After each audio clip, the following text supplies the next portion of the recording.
Hi there, this is S.J. Thomason. Today we're going to talk a little bit about objective moral values and duties. What are objective moral values and duties? Well, objective moral values are stance-independent morals. Examples include truth, justice, equity, liberty, and equality of opportunities. Values refer to what's good or bad descriptively. Examples of objective moral duties are to follow the golden rule, to care for your fellow humans, to value life. This refers to what's right or wrong prescriptively. We can explain a portion through nature and nurture of our objective moral values through our social development because it's a descriptive process. However, we cannot explain these moral obligations that we have within us that are called to us by our conscience. Those are our objective moral obligations.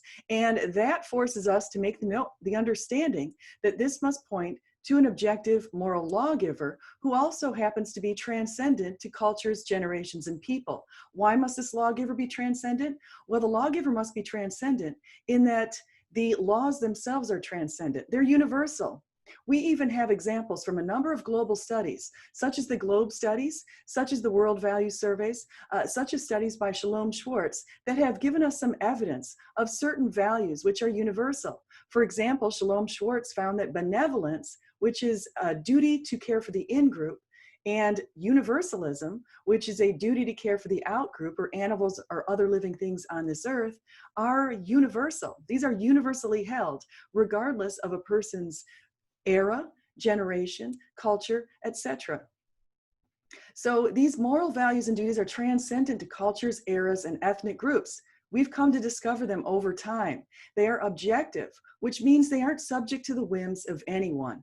They are grounded in God, which means they aren't mere abstract conceptualizations. Now, atheists who've taken a look at this sort of thing have come to the understanding that either we don't have objective moral values and duties, and that's what people that I'm going to show you in a moment, such as Apologia, tend to feel, or they understand that we do have objective moral values and duties, but yet they ground those in some conception that they've created themselves. Okay, and so I'm also going to show examples of that from people like Ozzy and also from the person called Snake, whom I debated not too long ago on the Modern Day Debate channel.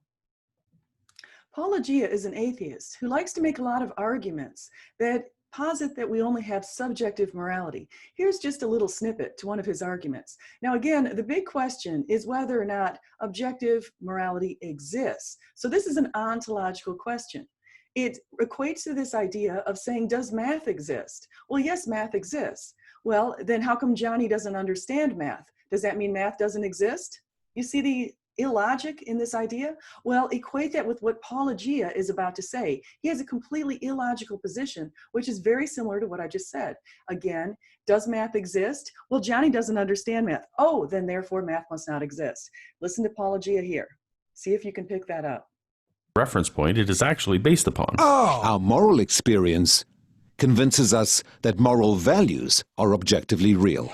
Every time you say, "Hey, that's not fair, that's wrong, that's an injustice," you affirm your belief in the existence of objective morals. Incorrect. Now let's just look at this fact that we have truths that we hold to be self-evident, that all men are created equally. Again, we have equality of opportunities, that we seek life, liberty, justice, happiness. We seek all sorts of other objective moral values. We also realize that we should follow these objective moral values. This is something that's part of humanity's existence. And to deny this by trying to make the argument that because Johnny doesn't understand it, doesn't lay up. So let's listen to what Apologia says. He says, incorrect. He's not affirming this idea that we would understand. We're calling on our objective morality and the fact that we hold other humans to be bound by that same justice and equity and these other values that we hold to be true.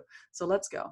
And this goes all the way back generations ago with the Declaration of Independence as one exhibit. But we could also even go back to, say, Plato and look in Republic and understand that we have books in ancient times that have also spoken of these good values which we hold. Correct.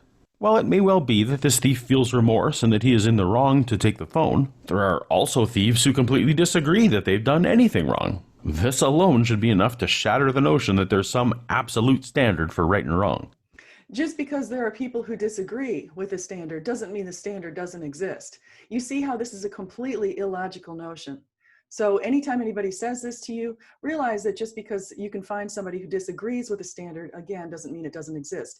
Even psychopaths, which is constitutes 1% of the population, a study has found that psychopaths understand what's right and wrong, they just don't care.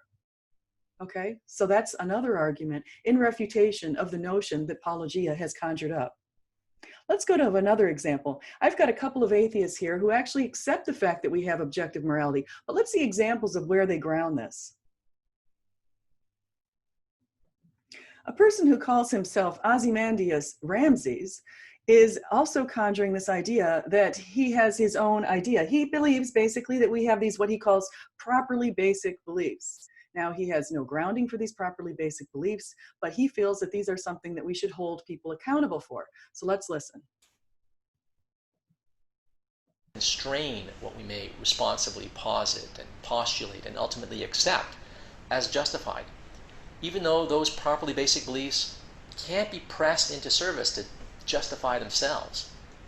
Those properly basic beliefs aren't a carte blanche or a blank check or an excuse to have faith in anything you'd like. True, we accept these properly basic beliefs without justification, but fortunately, they constitute rationality, and as such, they function as brakes on unprincipled and wanton assumptions. Okay, so he's basically said he's trying to figure out where he can put this goalpost. Okay, so we can look at a football analogy to try to understand this. You have one goalpost of goodness, one goalpost of badness. We all try to make attempts to get towards that goalpost of goodness. And the goalpost of goodness, I would say we can say is God. God is the standard against which we judge all of our actions. So if you don't have this idea of God, like Ozymandias Ramses here, he's going to basically say that our desire to be rational, or even just say the source of his properly basic beliefs, is this sense of rationality. These are just talking in circles. So let's go back and see what somebody else has to say on this particular topic called snake. So Snake was right as a person I debated not too long ago on the Modern Day Debate channel. He created a number of different premises and he came up with this conclusion. But his major idea is basically saying that we have this degrees of freedom. So I'm going to let him explain his portion and then we'll talk about it. Otherwise, it's just random positions. So what would this look like? Let's start with the definition of good. If we remove subjectivity, what we have is what an object is good for, and this is objectively measurable. What a system is good for, I would call degrees of freedom, or what its potential is. So if you lower the degrees of freedom, this is what would be considered immoral. For example, let's start at the very beginning. Existence is objectively good for more than non-existence is. And how do we know this? Well, true nothingness does nothing and has no attributes or qualities whatsoever. Existence has at least some qualities and can do at least one thing, and that would be exist. What the qualities of that existence is perhaps unknown at this moment. So this is what the basis for what good is. So essentially, the more a thing is good for, the higher its usefulness and moral value.